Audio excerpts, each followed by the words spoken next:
The funeral. Let me tell you about my mama. Eleanor Williams was a force of nature. Grew up poor in rural Georgia, worked her way through college, built a real estate empire from nothing. Started with a single duplex she'd scraped together money to buy at 25. Ended with a portfolio worth nearly $5 million. Commercial properties, apartment buildings, a shopping center. She did it all alone. My father left when I was 3, and Mama never remarried. Never needed a man, never wanted one, she said. Not after what Daddy put us through. She raised me with iron discipline and unconditional love, and she taught me that the only person you could truly count on was yourself. I didn't always listen. Mama died on a Sunday in March, lung cancer taking her at 67. She'd fought for 2 years, surgeries, chemo, all of it. But in the end, the disease won. I was with her at the end, holding her hand as she slipped away, watching the strongest woman I'd ever known finally rest. The funeral was Tuesday, beautiful service at the church where Mama had been a deacon for 30 years. Hundreds of people came, tenants she'd treated fairly, colleagues who respected her, friends who loved her. They all said the same thing. Eleanor Williams was one of a kind. Marcus gave the eulogy. My husband of 12 years, standing at the pulpit in his best suit, talking about the woman he'd called Mom for over a decade. He was perfect, voice breaking at just the right moments, eyes glistening with tears that looked absolutely real. Stories about Mama's strength, her wisdom, her love. She was more than a mother-in-law to me, he said. She was the mother I never had, and I promise to take care of her daughter the way she would have wanted. People were crying. I was crying. Even people who barely knew Mama were dabbing their eyes at my husband's beautiful words. He'd been practicing that speech for 2 years. Since the diagnosis. I just didn't know it yet. The papers. Thursday morning, 2 days after the funeral. I was still in my bathrobe, still barely functioning, still feeling like someone had carved out my heart and left the hole to bleed. Marcus came into the kitchen looking different. There's no other way to describe it. He was carrying a folder, and there was something in his face I'd never seen before. Or maybe I'd seen it and refused to recognize it. A coldness, a calculation, a predator finally dropping the mask. We need to talk, he said. Can it wait? I'm not really. It can't wait. He sat down across from me, opened the folder, slid papers across the table. I want a divorce. I stared at the papers, then at him, then back at the papers. The words weren't processing. My brain, already overwhelmed by grief, couldn't compute what was happening. What? A divorce, Denise. I think it's time. Our marriage has been over for years. We both know that. We've just been going through the motions. I don't understand. My mother just died 2 days ago, and your life goes on, he shrugged, like we were discussing the weather. Look, I know you just inherited a lot of money, your mom's estate, the properties, all of it. I'm not trying to be greedy here. 50-50 split on what we acquired during marriage, including the inheritance, and we both walk away. I felt dizzy. The room was spinning. This man I'd built a life with, who'd been at my side through my mother's illness, who'd cried at her funeral. He'd been waiting for this. You planned this, I whispered. You've been planning this. Don't be dramatic. I've been thinking about our future, that's all. And frankly, Denise, the future I see doesn't include you. How long? How long what? How long have you been waiting for my mother to die so you could take half her money? He had the audacity to look offended. That's a terrible thing to say. I loved your mother. But Eleanor's death has given us both clarity. It's time to move on. Sign the papers, we'll split the assets, and this can all be over quickly. I looked at him, really looked at him, and finally saw what my mother must have seen for years. The charm that was really manipulation, the kindness that was really calculation, the love that was really just strategy. Get out. Denise, get out of my house. It's our house, marital property. And technically, since it's now worth considerably more thanks to your mother's death, I threw my coffee cup at him, missed. It shattered against the wall, brown liquid dripping down the paint. He looked at the mess, then at me, and smiled. That smile, like he'd already won. I'll give you some time to process, but think about it, Denise. Quick divorce, clean split, we both move on with our lives. Or we can do this the hard way, and lawyers will take half of everything while we fight for years. He walked out, left me sitting in my kitchen, surrounded by sympathy flowers from my mother's funeral, holding divorce papers that proved the last 12 years of my life had been a lie. Crystal Dawson, let me tell you about the woman my husband chose over me. Crystal Dawson, 28 years old, yoga instructor at an upscale studio downtown. The investigator's file on her was almost as thick as the file on Marcus. She was beautiful, I'll give her that. Blonde, athletic, with the kind of carefully cultivated wellness aesthetic that wealthy suburban women aspired to. Her Instagram was full of sunrise meditation poses and inspirational quotes about living your truth. She was also married to Thomas Dawson, a nice, boring accountant who worked 60 hours a week and had no idea his wife was spending her afternoons in hotel rooms with my husband. They had 3 kids together, ages 7, 5, and 2. The 2-year-old would have been conceived around the same time Crystal started sleeping with Marcus. When I looked through the photographs, Marcus and Crystal at restaurants, hotels, on vacation in Cabo, I saw something that surprised me. He looked happy. Not the performed happiness I'd gotten used to, the smile that never quite reached his eyes. Real happiness. Genuine enjoyment. He'd never looked at me like that. Not even in our best moments, not even on our wedding day. The realization hit me like a punch to the gut. Marcus hadn't just been using me. He'd been suffering through our marriage, enduring me like a prison sentence, counting down the days until he could cash out and be free. Whatever he felt for Crystal, love, lust, genuine connection, it was more than he'd ever felt for me. I was the mark. She was the reward. Part of me wanted to hate her. This woman who'd knowingly slept with a married man, who'd helped him betray me while her own husband raised their children. But the investigator's notes suggested she didn't know the full truth about Marcus. She thought he was planning to leave his loveless marriage as soon as the timing was right. She thought he loved her. She was being conned, too. Just a different kind of con. When her husband finally found out, not from me but from a suspicious friend who saw them together at a restaurant, Crystal learned exactly how much Marcus loved her. He dropped her immediately. Couldn't afford the complication. Couldn't risk her becoming a liability. Last I heard, she was divorced, broke, and teaching yoga at a strip mall studio. The Instagram account went private, then disappeared entirely. I didn't feel sorry for her, but I didn't feel triumphant either, just tired. We'd both been played by the same con man. Neither of us got a happy ending. The lawyer. I called my mother's lawyer 3 days later. Robert Chen, senior partner at Chen & Associates, had handled Mama's business affairs for 2 decades.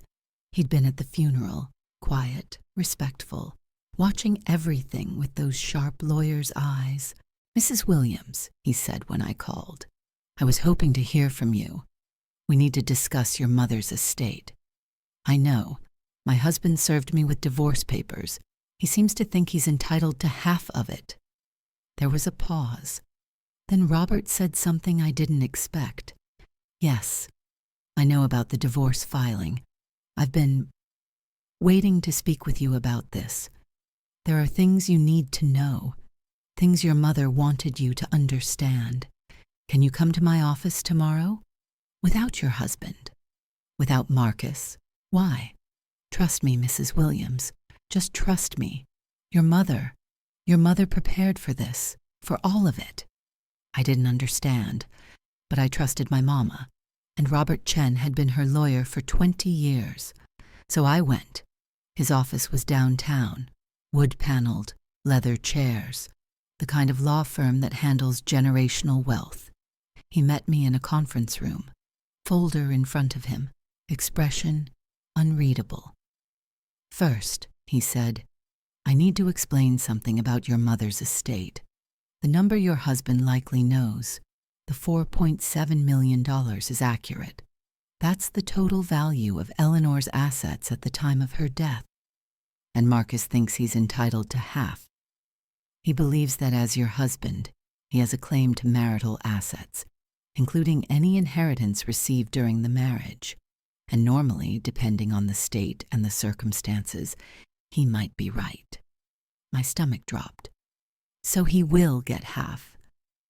Robert smiled, first real expression I'd seen on his face since I walked in. "Mrs. Williams, your mother was many things, brilliant, stubborn, fiercely protective of her daughter. But above all, she was careful. She didn't build a real estate empire by being foolish with her assets." He opened the folder. "Eleanor came to me 3 years ago, shortly after her diagnosis. She sat in this very chair and told me something I've never forgotten. She said, 'Robert, my daughter is married to a snake. I've known it for years. She loves him, so I can't say anything. She won't believe me, and it'll just push her closer to him. But I'll be damned if I let him take what I've spent my life building.'" I couldn't breathe. Mama had known. All those years of family dinners, of holidays, of Marcus charming everyone with his smile. She'd known. What did she do? She did what Eleanor Williams always did when faced with a problem. She built a strategy, and she executed it flawlessly. Mama's trap. Robert pulled out document after document. Spreadsheets, legal filings, property deeds. A paper trail stretching back 3 years, every piece carefully dated and witnessed. "First," he said, "the inheritance structure. Your mother didn't leave you assets directly. She left you a trust."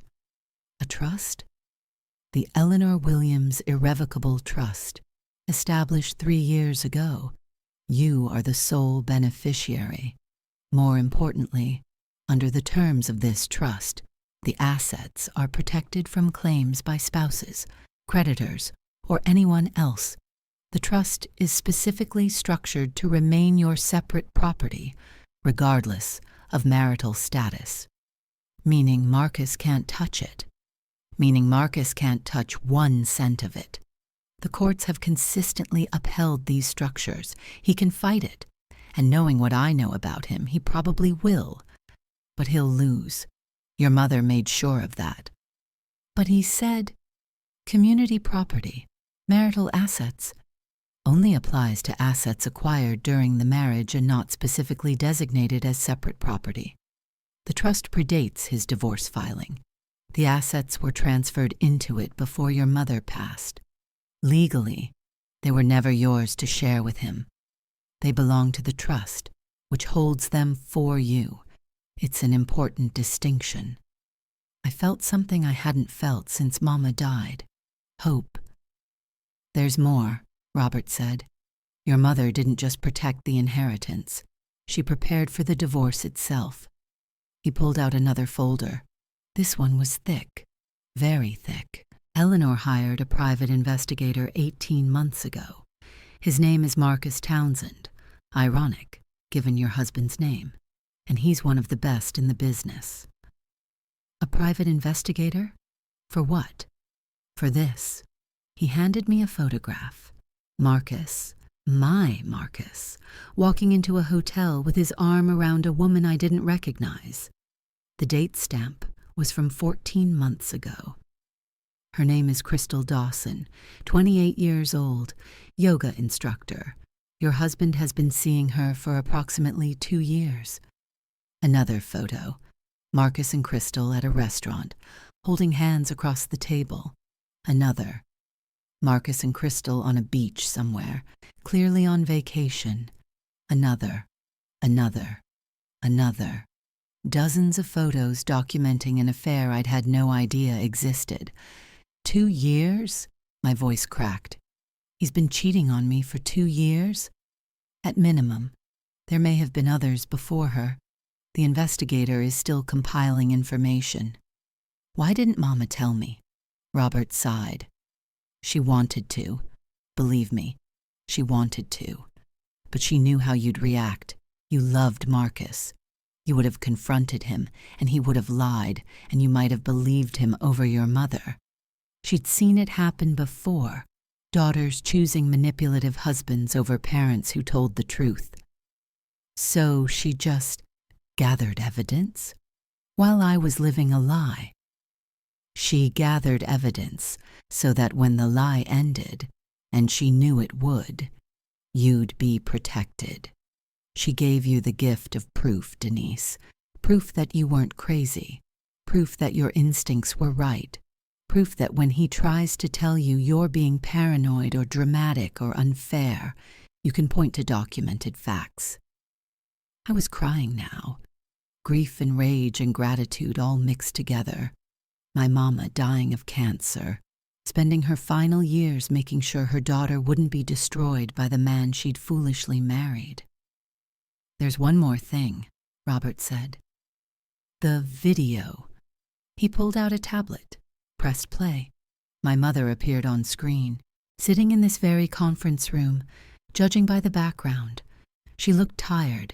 This was recent, probably recorded in the last few months, but her eyes were sharp, focused, determined. Denise, baby, if you're watching this, it means I'm gone, and that snake you married has finally shown his true colors. I let out a sob, hearing her voice, seeing her face. It was too much and not enough at the same time. I'm sorry I couldn't tell you about Marcus while I was alive. I tried, baby.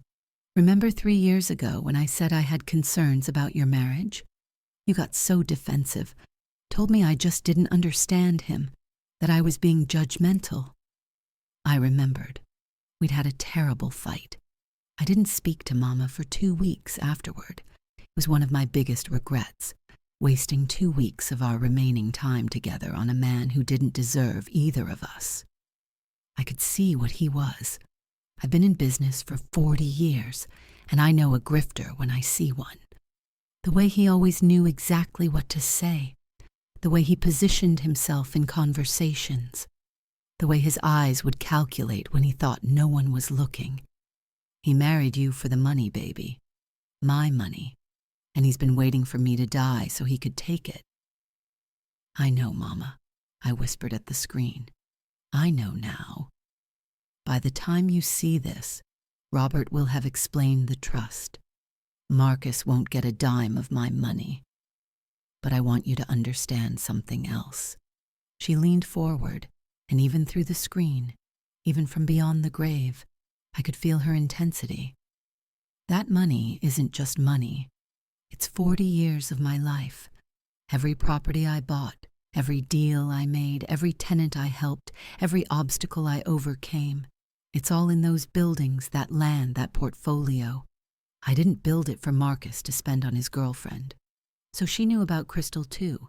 I built it for you, for your future, for your freedom. Because I know what it's like to be trapped in a bad marriage with no way out. Your daddy didn't leave me with nothing. He left me with less than nothing. Debt, shame, a baby to raise alone. I swore you'd never be in that position, and you won't be. I know the divorce will be hard. I know you're grieving me and grieving the life you thought you had. But I also know my daughter. You're strong, baby. Stronger than you know. And when this is all over, when Marcus realizes he played himself, when you're free of him, when you can finally see clearly, you'll build something amazing.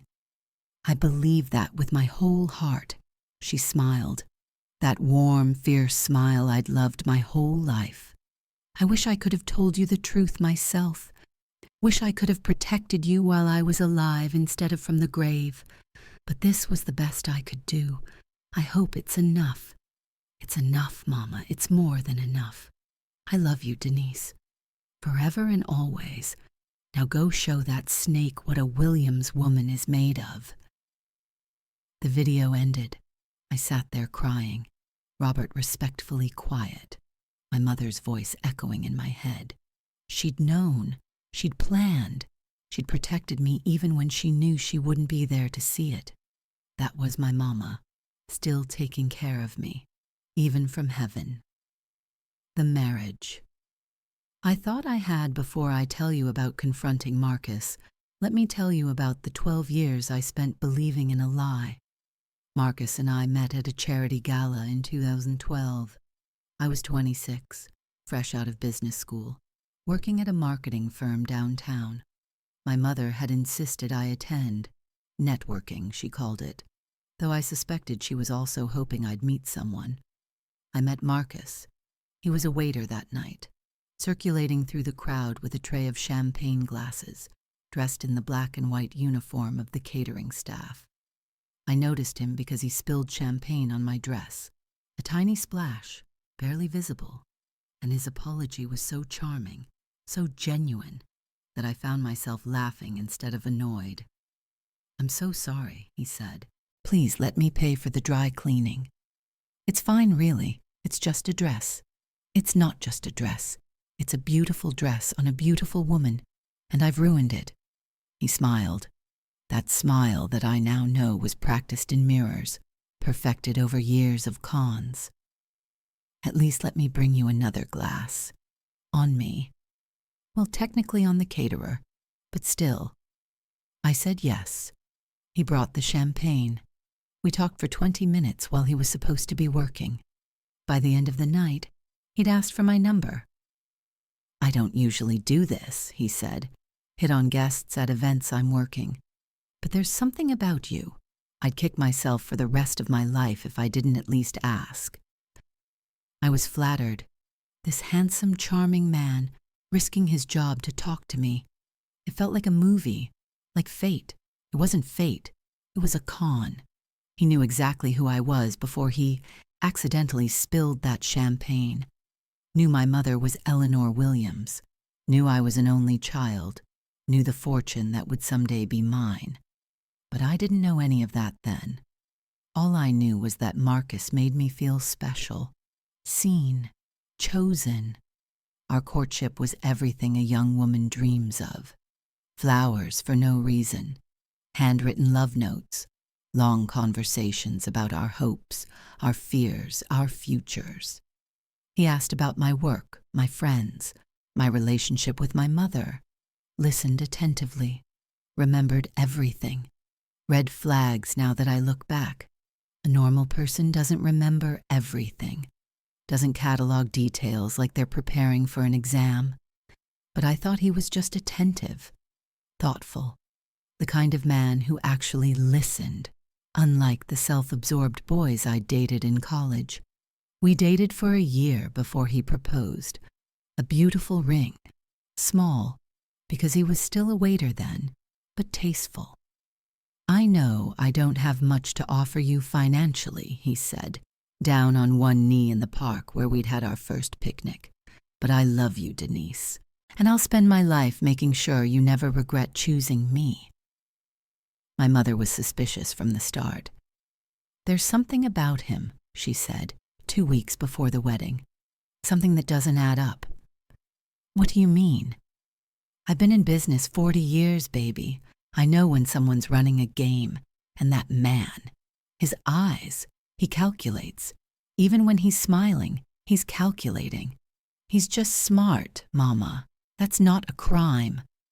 Being smart isn't a crime, but being smart and pretending to be simple, that's a warning sign. I didn't listen, told her she was being paranoid, accused her of never thinking anyone was good enough for me. We fought, one of our worst fights ever.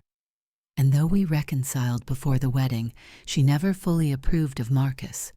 I thought she was being an overprotective mother. Turned out she was the only one who saw clearly. The slow decline. The first few years of marriage were good, or at least, they felt good.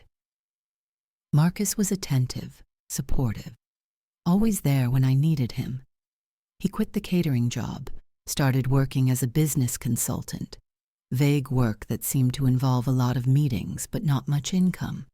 I'm building something, he'd say, when I asked about it. It takes time to establish yourself as a consultant. The clients will come.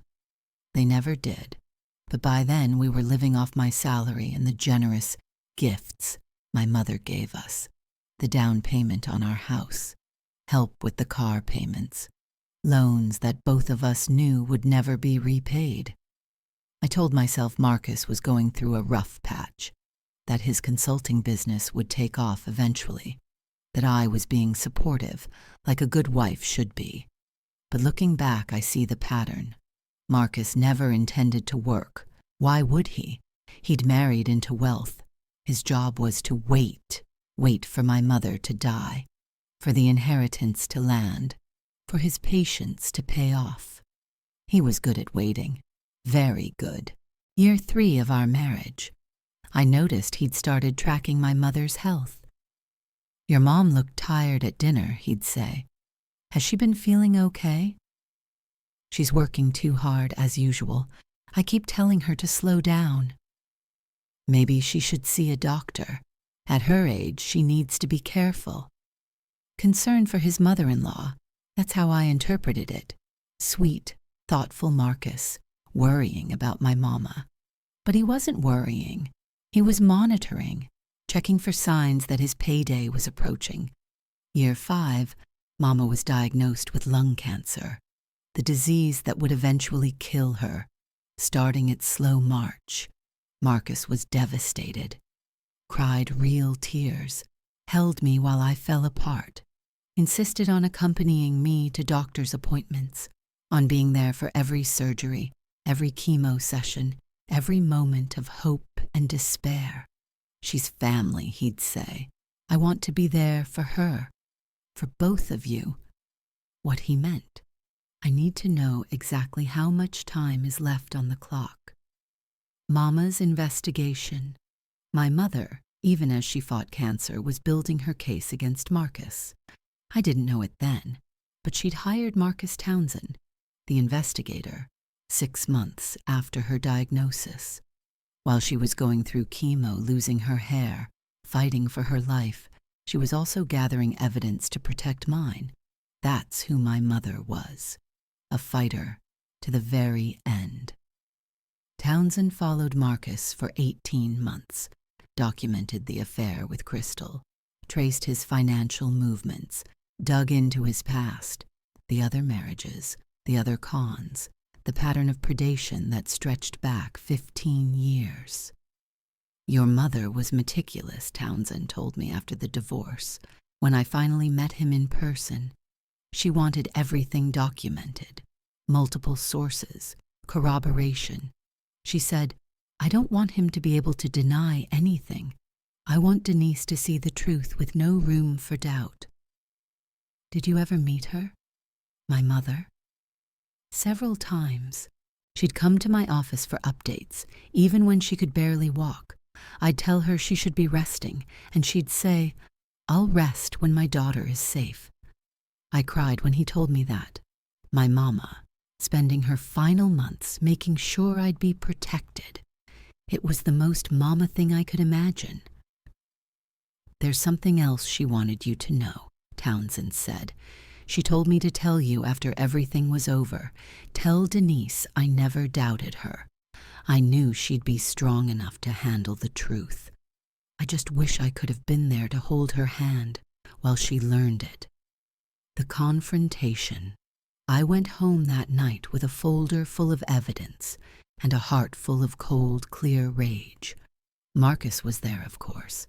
He hadn't moved out, probably planning to force me out of our house and claim it in the divorce. He was on the couch, watching TV, drinking beer like everything was normal. "Denise, where have you been?" "Meeting with my mother's lawyer." I watched his face carefully, saw the flicker of interest quickly masked. "Oh, anything important?" "Very important." I sat down across from him, the folder on my lap. "We need to talk about the divorce." He smiled. That smile. The one I now knew was the face of a predator. "Good. I'm glad you're being reasonable. So, 50-50 split, like I said?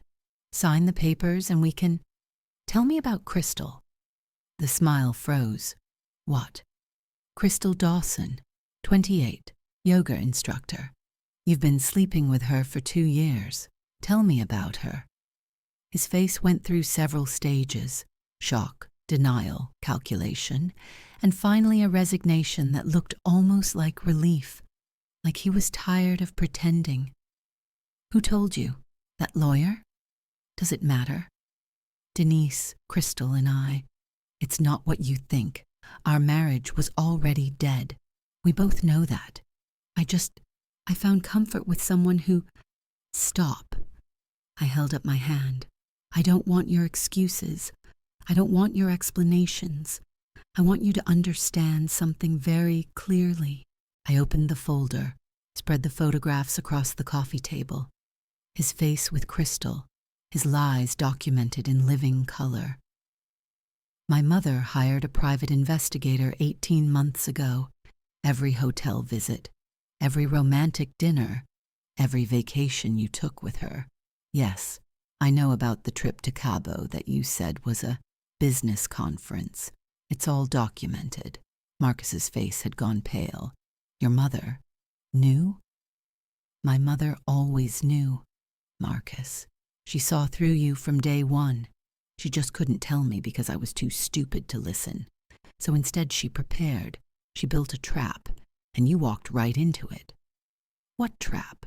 What are you talking about? The inheritance. You thought you were going to get half of $4.7 million. That's why you waited, isn't it? That's why you played the devoted husband through 2 years of her illness. You were running out the clock. He didn't deny it. Couldn't deny it. The calculation was written all over his face. But here's what you didn't know. The inheritance isn't mine. It belongs to a trust. The Eleanor Williams Irrevocable Trust, established 3 years ago, specifically structured to protect assets from claims by spouses in divorce proceedings. That can't be legal. It's completely legal. Very common among wealthy families, actually. My mother was a real estate mogul, Marcus. You think she didn't know how to protect her assets? I'll fight it. I'll get lawyers. You'll lose, and it'll cost you everything you have, which, let's be honest, is not much. You've been living off my mother's generosity for years. The nice car, gift from Mama, the expensive watch, Christmas present from Mama. This house, she gave us the down payment. I stood up, looked down at him. Here's what's going to happen. You're going to sign the divorce papers. My version, not yours. You get nothing but what you came into this marriage with, which, if I remember correctly, was about $2,000 in credit card debt and a 10-year-old Toyota. Denise, be reasonable. I am being reasonable. Because I could also give these photographs to Crystal's husband. That stopped him cold. Her... what? Crystal Dawson, married to Thomas Dawson, 3 kids. He doesn't know about you, does he? Marcus's face was a masterpiece of shock. My mother's investigator was very thorough. I have Crystal's address, her husband's workplace, his email. I could destroy her marriage the way you've been trying to destroy mine. You wouldn't. I don't want to. I'm not interested in hurting some woman I've never met. But I will if you fight me. I will burn down every part of your comfortable little side life if you try to take what my mother built." I let that sink in, watched him calculate odds, outcomes, risks, watched him realize he'd lost. "The papers will be ready by Friday. You'll sign them. You'll move out by the end of the month, and you'll never contact me again. And if I do all that, you won't tell Crystal's husband? If you disappear quietly, your secret dies with our marriage." He was quiet for a long moment. Then, "Your mother really did all this? The trust, the investigator, the whole thing? She spent her final years making sure you couldn't hurt me. That's who she was, Marcus. That's the kind of love you'll never understand." I walked out, went to my mother's old room, the one we'd converted to a guest suite years ago, the one that still smelled faintly of her perfume, lay down on the bed where she used to sleep when she visited. And finally, after days of grief and shock and rage, I felt something like peace. Mama had taken care of everything. She always did. The settlement, the divorce, was finalized 3 months later. Marcus signed without a fight. The terms were exactly what I'd demanded. He got nothing but his personal belongings and the debt he'd accumulated. No alimony, no property split, no claim on the trust. He moved out, moved in with Crystal, whose marriage ended when her husband found out anyway. Not from me, but from a suspicious friend who saw them together, and became someone else's problem. I didn't feel victorious. Didn't feel satisfied. Mostly I just felt tired. 12 years of my life, wasted on a man who'd never loved me. 12 years of believing in something that was never real.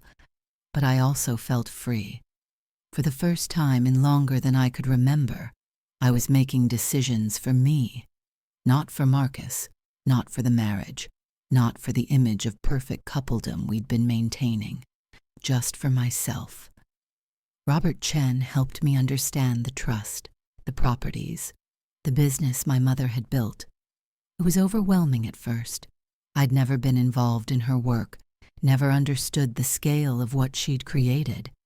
But I learned, studied the leases, met the tenants, walked through every property she'd owned, and slowly I started to see what she'd really left me. Not just money, not just assets, but a legacy.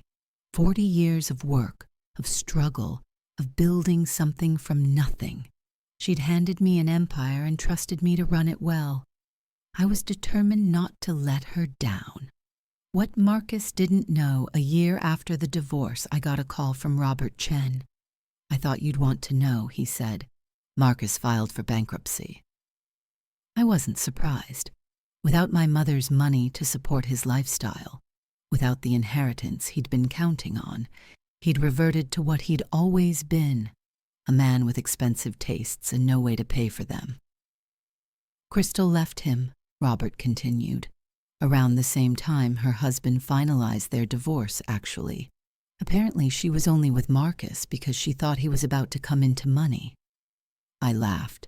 Couldn't help it. The cosmic irony was too perfect. So, they used each other. Seems that way. Marcus thought he was playing everyone, but he was getting played himself. Your mother would have appreciated the poetry. She would have. Mama always said that the universe had a way of balancing accounts. Cheaters got cheated, users got used, and people who built things with integrity got to keep them. "There's something else," Robert said. "Something your mother asked me to give you after a year had passed. She wanted to make sure you were stable first, ready." "What is it?" "A letter and some documents. Can you come by the office?" I went that afternoon. Robert handed me an envelope, thick with papers, my mother's handwriting on the front. For Denise, 1 year after. Inside was a letter, and behind it, documents that would change everything I thought I knew about my marriage. The letter. My darling Denise, if you're reading this, a year has passed since the divorce. I hope you're healing. I hope you're finding your way. I hope you're starting to understand why I did what I did. But there's something I couldn't tell you before. Something that would have been too painful when you were still in the middle of it. You needed to be free of Marcus first. You needed distance. Now you're ready. Robert has given you documents, financial records, emails, communications. They tell a story I wish I didn't have to share. But you deserve the truth. All of it. Marcus didn't just happen to marry you. He targeted you. 5 years before you met, Marcus was already researching wealthy families in the area. He worked at a catering company that served high society events. That's how he gathered information. He identified potential targets, daughters of wealthy parents, preferably only children, preferably with aging parents. You were on his list. The party where you randomly met. He knew I'd be there, knew you'd be there. He positioned himself, engineered the introduction, made sure you thought it was fate. It wasn't fate, baby. It was a con. I found this out after he married you. Too late to stop the wedding. Too late to prevent you from falling in love. A friend showed me something Marcus had written years earlier. A plan, basically. How to identify marks. How to build relationships. How to wait for the payoff. I couldn't prove it then. And even if I could, you wouldn't have believed me. You were so in love. So sure he was the one. Breaking your heart with information you couldn't accept seemed crueler than watching and waiting. So I watched and waited and planned. Everything I did, the trust, the investigator, the documentation. It wasn't just because I saw who Marcus was. It was because I knew what he'd always been. A predator, a professional, someone who'd spent years learning how to extract wealth from vulnerable women. You weren't his first baby. Robert can show you the records. At least 2 marriages before you, both to women with money, both ending in divorce with significant payouts. He's not a husband who turned bad. He's a con man who got caught. I'm sorry I couldn't tell you while I was alive. I'm sorry I had to protect you from the shadows instead of in the light. But I hope you understand now. I did everything I could. I gave you everything I had. Not just money, but truth, evidence, armor against the lies he'd surely tell about himself. You're free now, really free. And you know the truth. Build something beautiful with that freedom, baby. Build the life you deserve. Find someone who loves you, not what I built. Have babies if you want them. Have adventures. Have joy. That's all I ever wanted for you. All my love, forever. Mama. The documents. Robert walked me through the records. Marriage certificates from 2 other states, divorce decrees, financial settlements, a pattern that stretched back 15 years. Wife number 1, Sandra Mitchell, heiress to a manufacturing fortune. Married 2008, divorced 2011. Settlement $800,000. Wife number 2, Patricia Huang, daughter of a restaurant chain owner. Married 2012, divorced 2014. Settlement $1.2 million. Wife number 3, me, Denise Williams, daughter of real estate developer Eleanor Williams. Married 2014. He would have stayed married until Mama died, taken half the inheritance, and moved on to wife number 4. How did my mother find all this? I asked Robert. She was Eleanor Williams. When she wanted information, she found ways to get it. She had connections everywhere. Investigators, lawyers, people who owed her favors. Once she started looking into Marcus's past, the pieces came together. And she never told me. She couldn't. You were married. You were in love. What could she have said that you would have believed? He was right. If Mama had shown me this 5 years ago, I would have accused her of fabricating evidence to break up my marriage. I would have defended Marcus. I would have lost my mother while keeping my con man husband. She'd made an impossible choice, and she'd made it to protect me. Sandra's story. I found Sandra Mitchell through Robert's files. She'd remarried, took her new husband's name, moved to Seattle, built a new life far from the wreckage Marcus had left behind. When I called her, she was silent for a long moment. I wondered when someone would find me, she finally said. Are you his current wife? Ex-wife, as of recently. Let me guess. He waited for something. An inheritance, an insurance payout, some financial windfall. Then he filed for divorce. My mother's estate. She died 3 months ago. I'm so sorry. About your mother and about Marcus. I know how much both losses hurt. We talked for 2 hours. Sandra's story was remarkably similar to mine. The charm offensive, the whirlwind romance, the perfect husband act that slowly revealed itself to be performance. I met him at a business conference, she said. My family's company was being honored for something. I don't even remember what. He was one of the caterers, spilled wine on my dress. Wine on my dress, too, champagne. Jesus, he uses the same playbook. Sandra's marriage had lasted 3 years. No children, thank God, though Marcus had pushed for them. Probably wanted to complicate the divorce, Sandra speculated. She'd caught him cheating with a coworker and confronted him. The mask slipped, she said, for just a moment. When I told him I knew about the affair, he looked at me with such contempt, like I was an inconvenience, like I'd failed to play my role properly.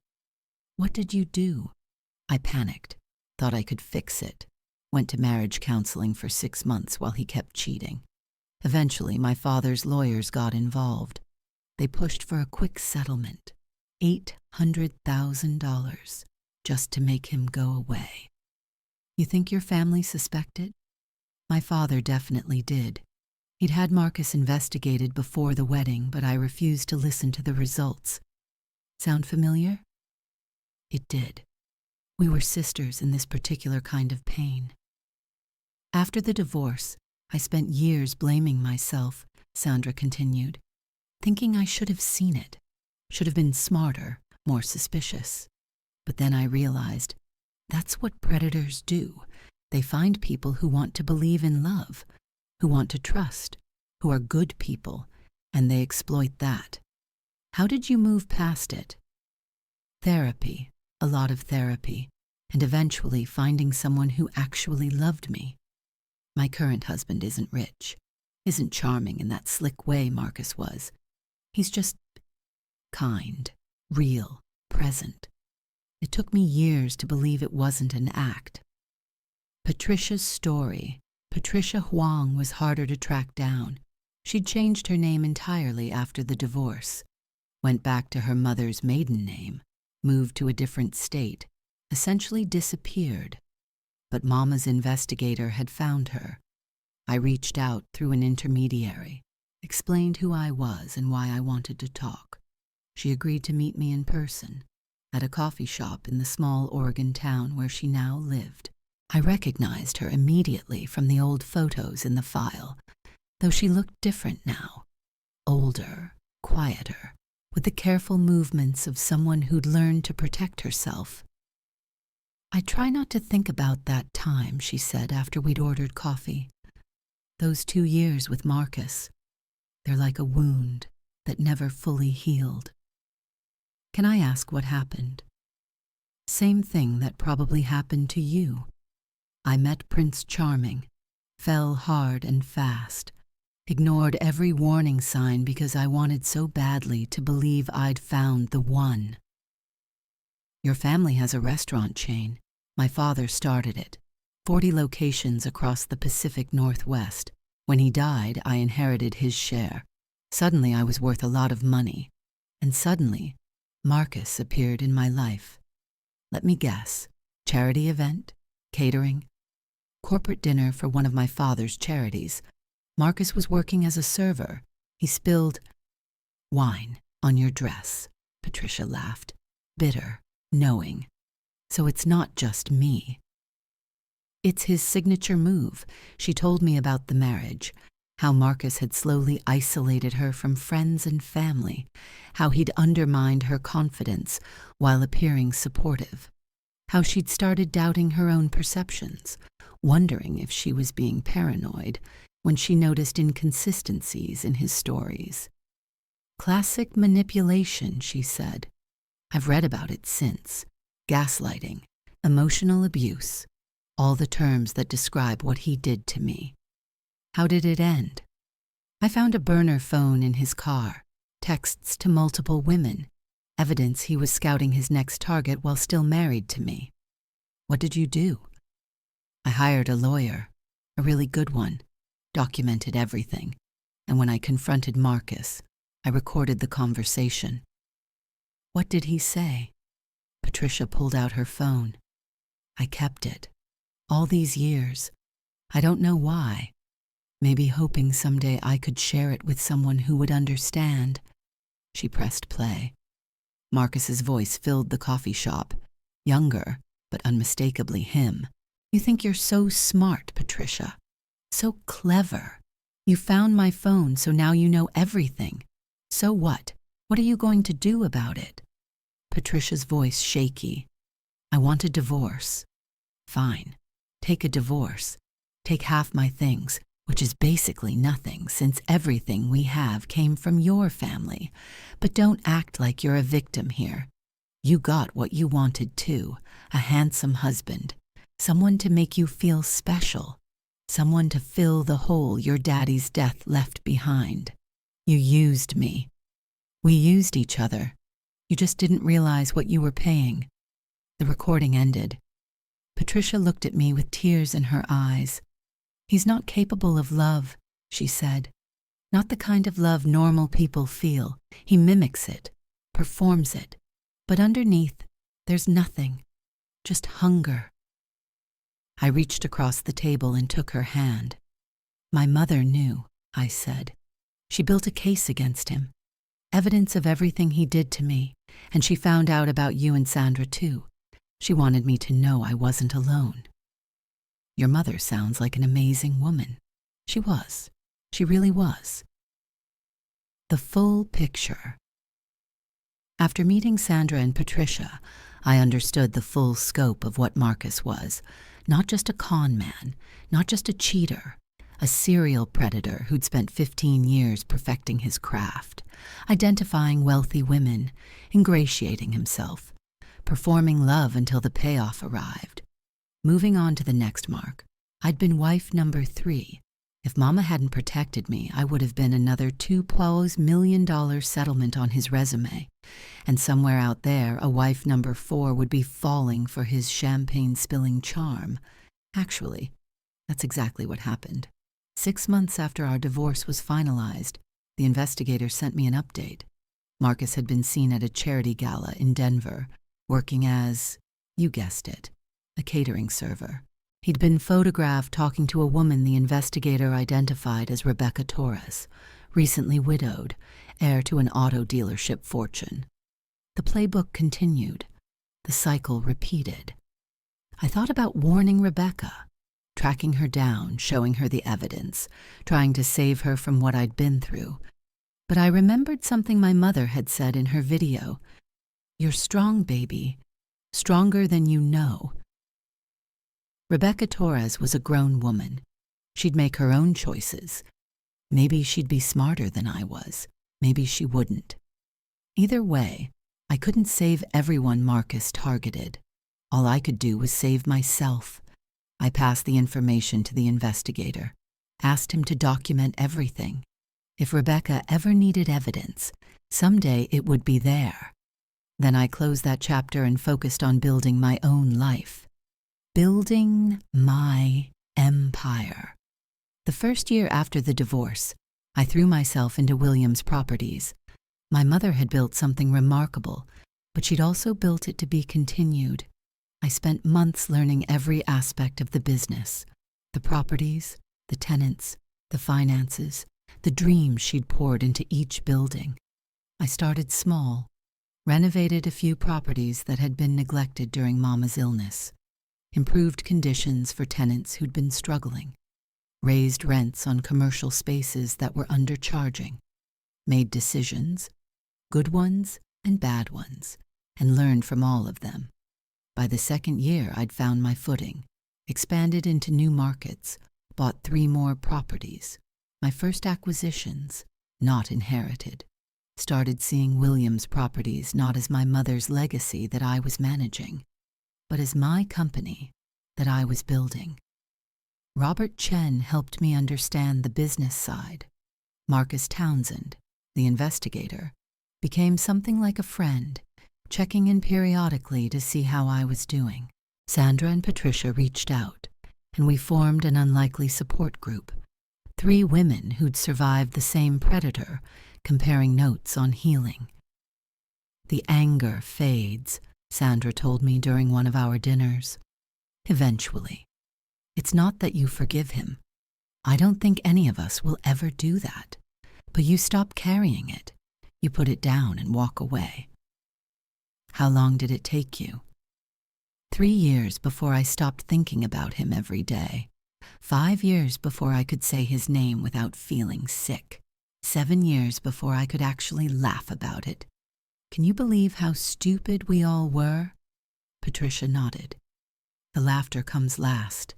That's how you know you're healed. I wasn't laughing yet, but I was working toward it. Meeting James. I met James 4 years after the divorce, not at a charity gala, not through some dramatic coincidence. We met at a hardware store. I was renovating one of my properties, personally, hands-on, because Mama had always believed in knowing how things worked. I was staring at a wall of drill bits, completely lost, when a voice behind me said, "The one on the left, for drywall."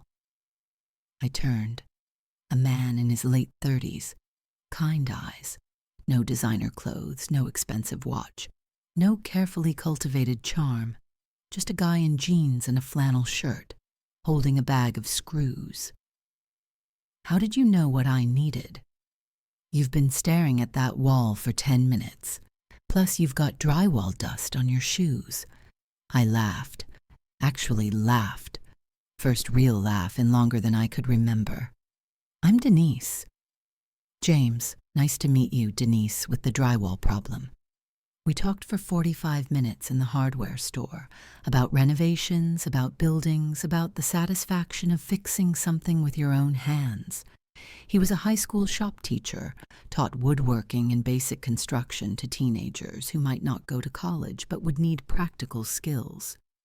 "It's not glamorous," he said when I asked about his job, "but I like it. Seeing kids build something, watching them realize they're capable of more than they thought. No pretense, no positioning, no calculation behind his eyes. Just a man who liked his job and was comfortable in his own skin." He asked for my number. I hesitated. Old wounds, old fears, old patterns. "Just coffee," he said, "if you want. No pressure." I said yes. Learning to trust. Dating James was nothing like dating Marcus. There was no whirlwind romance, no love bombing, no perfectly orchestrated moments designed to sweep me off my feet. Just 2 people getting to know each other, slowly, carefully, honestly. He didn't remember every detail of our conversations. Sometimes he forgot things I'd told him and I had to repeat them. It bothered me at first, compared to Marcus's photographic memory for personal information, until I realized normal people don't catalog data about the people they date. Normal people listen, enjoy, and sometimes forget. Marcus had remembered everything because he was running a con. James forgot things because he was just a guy, doing his best, treating me like a person instead of a target. 6 months into dating, I told him about Marcus, about the con, the affair, the divorce, the inheritance my mother had protected. I expected him to be shocked, maybe horrified, maybe to run away from a woman with so much baggage. Instead, he said, "That explains a lot." "What do you mean?" "The way you watch me sometimes, like you're waiting for the mask to slip. The way you double-check things I say, fact-checking my stories. The way you flinch when I compliment you, like you think I'm trying to manipulate you." I felt exposed, caught. "I'm sorry. I don't mean to. Don't apologize. You were hurt, badly, by someone who was supposed to love you. Of course you're careful now. Of course you're watching for signs. Doesn't it bother you, being watched like a suspect?" "It would bother me if I had something to hide. I don't. Take all the time you need, Denise. Check my stories. Verify my history. I'd rather you feel safe than spend our relationship wondering." I stared at him. This wasn't how Marcus would have reacted. Marcus would have been offended, hurt.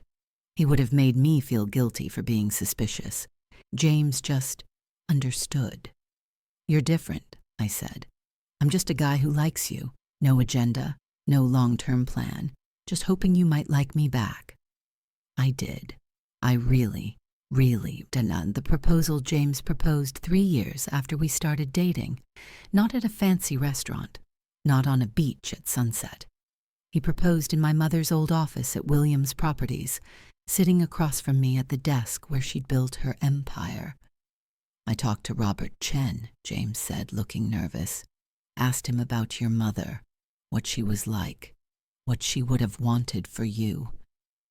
"You talked to Robert about my mother?" I wanted to understand her, the woman who protected you so fiercely, the woman whose legacy you're continuing. She matters to you, which means she matters to me. He pulled out a small box, not a ring, a letter. "Robert showed me some of the files, the letters your mother wrote for different occasions, graduations, birthdays, life milestones she wouldn't be there for. She left instructions. Robert was supposed to give you these at the appropriate times." I hadn't known there were more letters waiting. "This one is for your second wedding.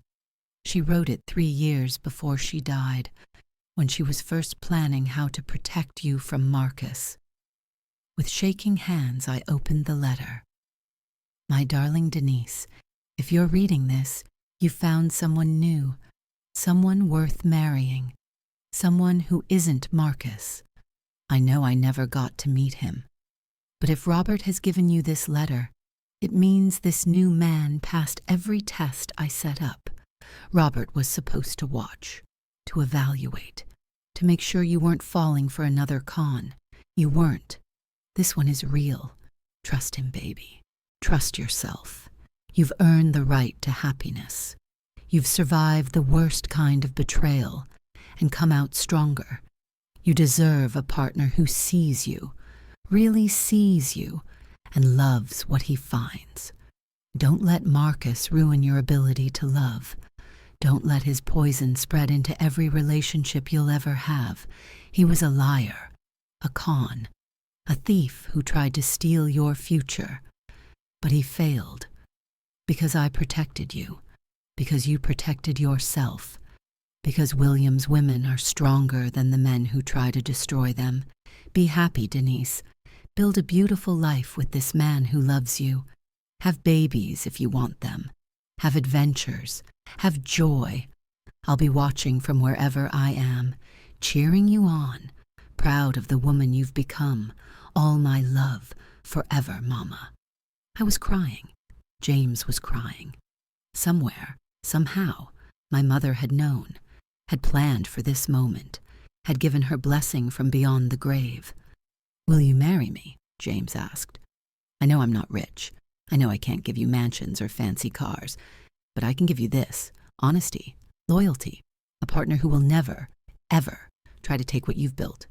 "Yes," I said. "Yes, 1,000 times yes." The wedding. We got married 6 months later. Small ceremony. just family and close friends. Sandra and Patricia came, my survivors' support group, there to witness my new beginning. They cried happy tears. We all did. Robert Chen walked me down the aisle. "Your mother would be so proud," he whispered. "So incredibly proud." James wore a suit he bought at a department store. I wore a dress Mama would have approved of. Elegant, but practical. We wrote our own vows. "I promise to love you for who you are," I told him. "Not what you have, or what you can give me. I promise to see you clearly, to trust you completely, and to build a life with you that we create together. I promise to be worthy of you," he told me, "to show up every day, to be honest even when it's hard, and to remind you, whenever you forget, that you're stronger than you know." That last line, from Mama's video, he'd watched it, with my permission, and asked if he could use her words. Of course, I said yes. 10 years later, I'm 50 now. 10 years past the divorce, 11 years past losing Mama. Williams Properties is worth $12 million, nearly tripled from where Mama left it. We've expanded into 3 new states, built affordable housing projects that would have made her proud, trained young people to follow in her footsteps. James still teaches, still makes modest money, still comes home covered in sawdust, full of stories about students who surprised him. He never cared about my wealth, never tried to access the trust, never made me feel like anything other than his partner. We have a daughter, Eleanor James, named for both our mothers. She's 7 years old, bright and curious and stubborn in ways that remind me of Mama. We're teaching her about money, about character, about the difference between the two. Marcus is dead. I found out 6 months ago. Heart attack, at 52. He'd been living in a small apartment, working some sales job, no wife, no assets. His serial predator lifestyle had finally caught up with him. Too many burned bridges, too many exposed cons, too much karma coming home to roost. I didn't feel satisfaction when I heard, didn't feel vindicated, just felt tired and a little sad. What a waste of a life. What a waste of all those years of scheming and lying and destroying people who wanted to love him. He could have built something real, could have been someone worth knowing. Instead, he spent his life taking from others, and in the end, had nothing to show for it. Mama was right. The universe balances accounts. Cheaters get cheated. Users get used. And people who build things with integrity get to keep them. Mama's early years. Let me tell you about who my mother was before she was my mother. Eleanor Jane Williams was born in 1956 in rural Georgia. Her parents were sharecroppers, working land they'd never own, building wealth for people who looked down on them. She was the youngest of 6 children, the only girl, and the only one who refused to accept that her life would be limited by where she started. "I knew from age 10 that I was leaving," she told me once. "Not because I hated where I came from. I loved my family, but because I could see the trap. Work hard, get nothing. Work harder, still get nothing. The system was designed to keep people like us in place." She graduated high school as valedictorian, the first in her family to even finish school, got a scholarship to the state university, studied business when women in business were considered a novelty, graduated near the top of her class, and then she hit the real world, discovered that degrees and intelligence weren't enough, that doors closed when employers saw her face, her gender, her background, that the American dream was real, but the path to it was steeper for some than others. "I applied for 47 jobs after graduation," she said. "Got rejected from 46. The one that hired me, a cleaning company, minimum wage, night shifts, exactly what my parents had done with a college degree in my pocket. But Mama wasn't her parents. She didn't accept. She didn't settle. While cleaning offices, she watched, noticed which buildings were well maintained and which were falling apart, noticed which landlords cared about their properties and which were just collecting rent, noticed opportunities that other people were too comfortable or too blind to see. The duplex I bought at 25, I cleaned that building, knew every problem it had, knew the owner wanted to sell but couldn't find a buyer because no one else would look past the problems. I looked past them. I saw them and saw solutions. She made an offer. Ridiculously low, but she was convincing. The owner laughed at first, then considered, then accepted. He thought he was getting rid of a headache. He had no idea he was handing me the first brick of an empire. That duplex became 2 buildings. 2 became 4. 4 became 10. 10 became 40. Each purchase carefully researched, carefully financed, carefully managed, never overextending, never gambling what she couldn't afford to lose, always building, always growing, always climbing. By the time I was born, unexpected, unplanned, the result of a brief marriage that ended almost before it began, she was already successful. Not rich, not yet, but stable, secure, building towards something. You changed everything, she told me once. Before you, I was building for myself. After you, I was building for someone else, someone who mattered more than I did. Everything I did, every property I bought, every risk I took, it was for you. Mama's gift sometimes, late at night. I talk to her. I know she can't hear me. Know that conversations with the dead are really conversations with yourself. But it helps, speaking out loud what I wish I could tell her. I understand now, Mama, why you couldn't tell me about Marcus, why you had to protect me from the shadows. I was so blind, so determined to believe in a lie. But I see clearly now, thanks to you, thanks to everything you did.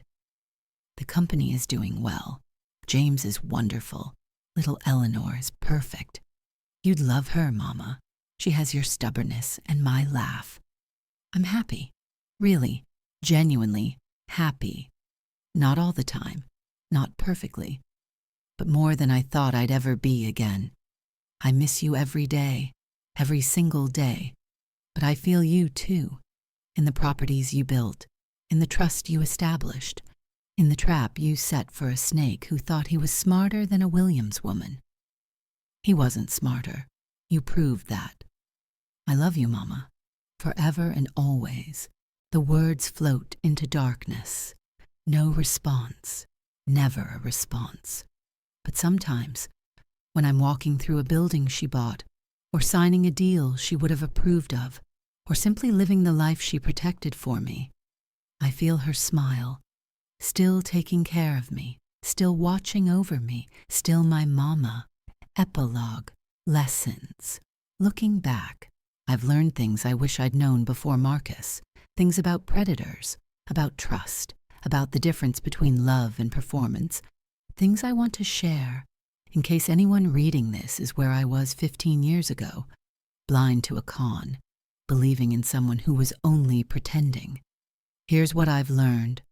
Predators study you.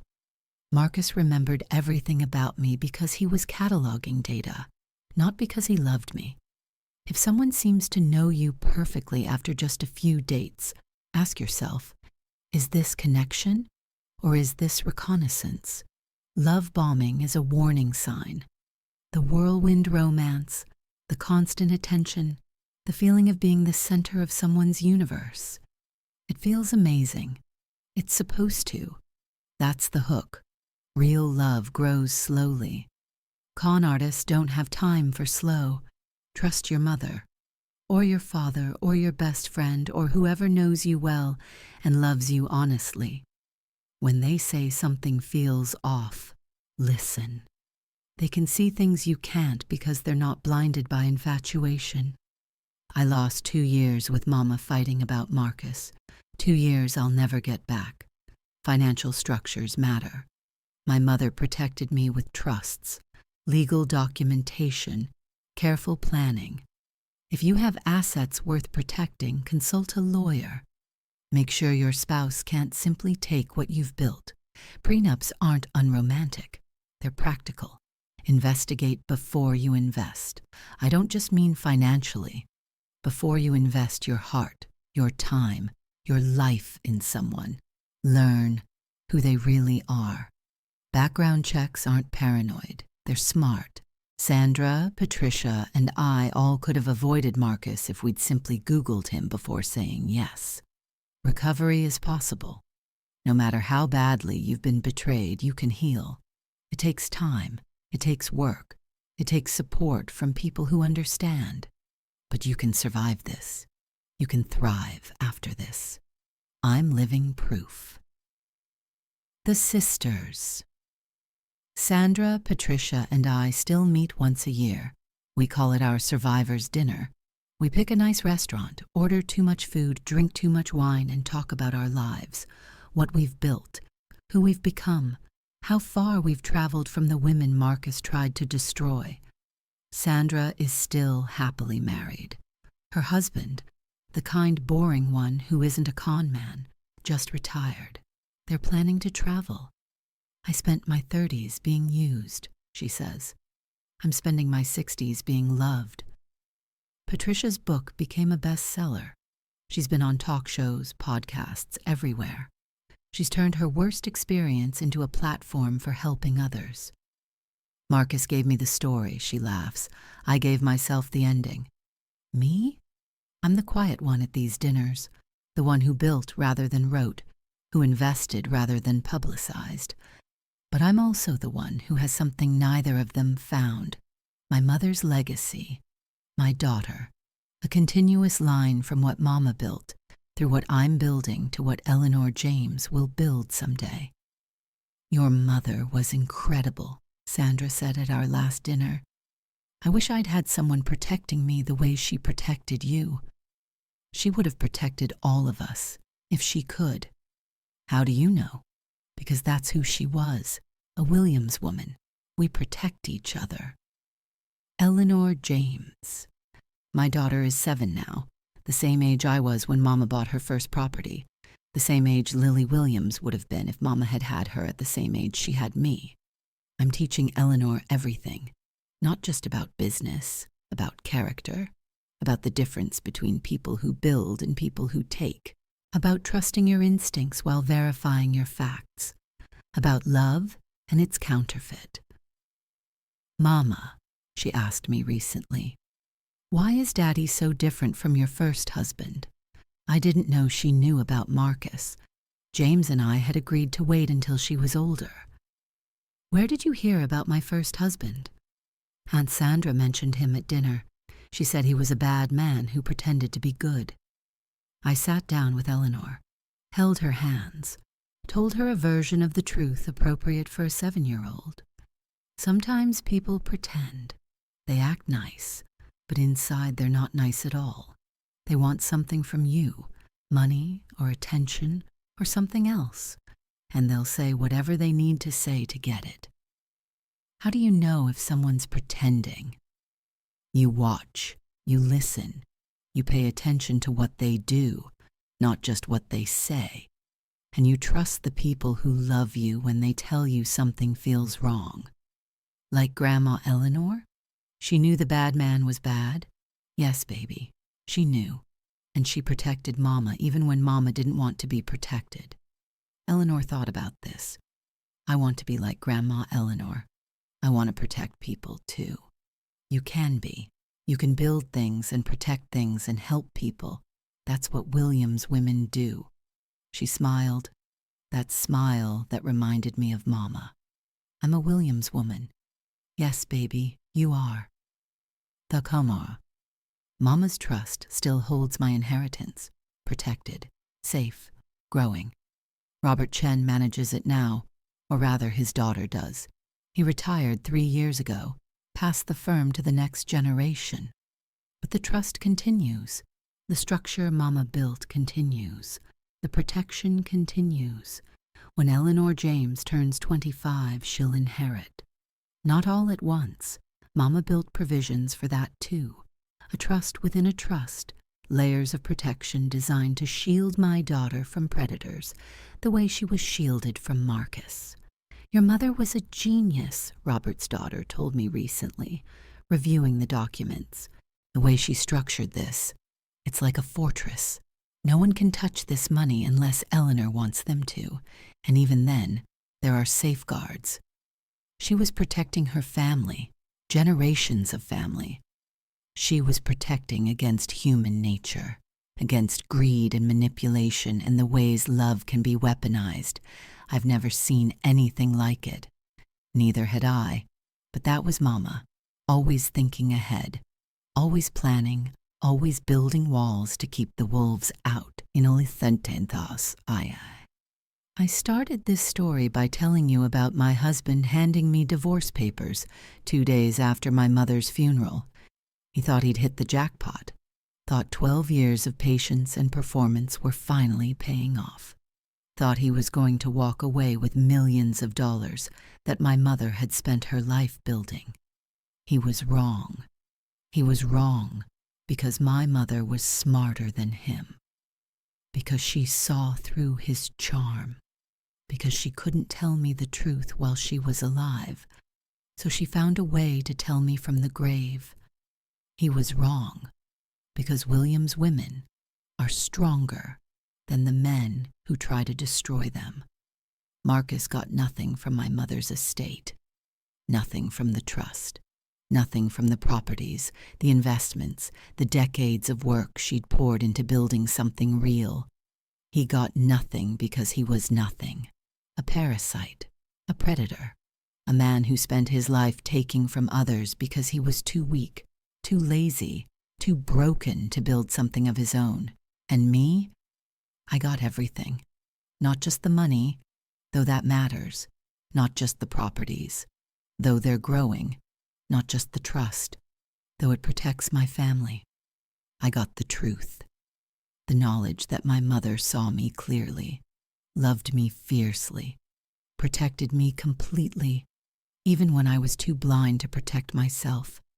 I got freedom, the ability to leave a marriage that was never real, to build a life that actually belongs to me, to find a partner who loves me, not what I represent. I got my daughter, Eleanor James, carrying my mother's name into the future, a Williams woman in training, ready to build and protect and love the way we've always done. That's Mama's real gift, not money, legacy. A legacy that says, this family survives, this family thrives, this family protects its own. Marcus tried to steal that legacy. He failed, and somewhere, wherever she is, Mama is smiling, because she always knew how this story would end. So if this story made you think about the people who protect you, even when you can't see it, or made you look more carefully at the ones who seem too good to be true, hit like and subscribe, because I've got more stories.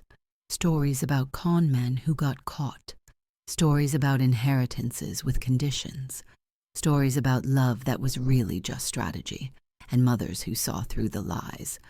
Spoiler alert, Mama always knows. Always.